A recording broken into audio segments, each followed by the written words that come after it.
Kaugnay nito, makakapanayam natin si One Tahanan Party List Representative Nathan Odocado. Magandang gabi po, Kong, at welcome sa Politico Nightly. Good evening, Sir Dexter, Ma'am Meiji, and sa lahat ng viewers natin sa Politico Nightly.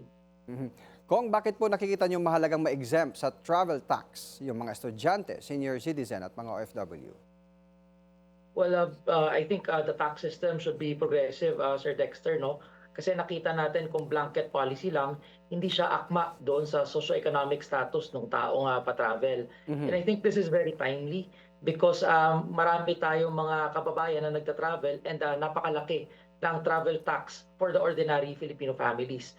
In fact, nung kinukompute natin, imagine a family of four will pay around 6,000 pesos just for travel tax.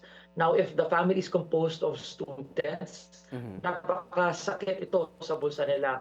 And the purpose normally ng travel ng ganitong sectors identified sa ating bill are sectors which will bring back experience, which will bring back more opportunities for the country, which I think will not affect the income currently earned ng ating travel tax authority.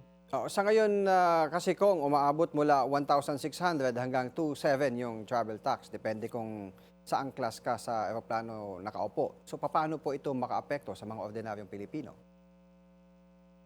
Well, for us, it will fully cover. Mawawala na itong dichotomy na ito.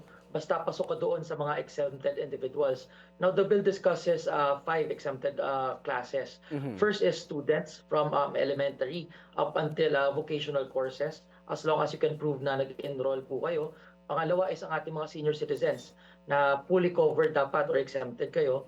Pangatlo is our identified 4Ps beneficiaries na babiyahe. Pang-apat is members ng ating mga indigenous peoples. And lastly, yung mga solo parents as long as they qualify under the Solo Parents Act. These sectors, Sir Dexter, are very targeted and we think na it will not really be bad for the government. And ito, ang kailangan nating bigyan ng pagkakataon na makatravel for opportunity, for training, and etc. Bakit hindi na isama doon sa panukala niyo or kasama po ba yung mga solo parents sa exempted? I-exempt? Yes, kasama po siya. Okay. Number 5 po siya sa enumerations natin, Sir Dexter. And nakita kasi natin na kung solo parent ka, napakabigat in raising your own family, which is every peso counts for you and they should be exempted. Pero may pangamba yung iba, Kong, na baka daw mabawasan yung kita ng gobyerno pag nagkaroon na ng exemption. Well, we see that as a valid point, but based on our study, na nakita natin, napaka-targeted na ng sectors na bibigyan ng exemptions. It will not gravely affect po ang mga kita natin currently. And for me, Sir Dex, it's best to reform the system kung robust ang collection natin kesa naman kung weak ang system, doon ka magbabago. And we can clearly say that maganda ang collection natin given na last 2024, if I'm not mistaken, around 7.8 billion ang kita natin. Now, with these sectors na tatanggalin mo lang, it won't be that much ang maapektuhan. So, ibig sabihin, ang funding for our TIEZA, for our educational sector and NCAA will not be gravely affected. May kahalintulad din kasi yung bill nyo, Kong, dito sa Senado, yung Senate bill ni Senator Erwin Tulfo. Pero yung kanyang panukala naman, lahat ng mga nasa economic class. Yes po. I think hindi naman pwedeng overall po. Kasi meron namang iba dyan na it won't really affect their income stream kahit na nagta-travel sila ng economy class. I think this approach po yung sa atin, sa bill natin, is the most reasonable, targeted approach kasi it will classify them based on essentially bakit ka babiyahe. Students normally for training, education, and for learning. For senior citizen, most likely for health purposes.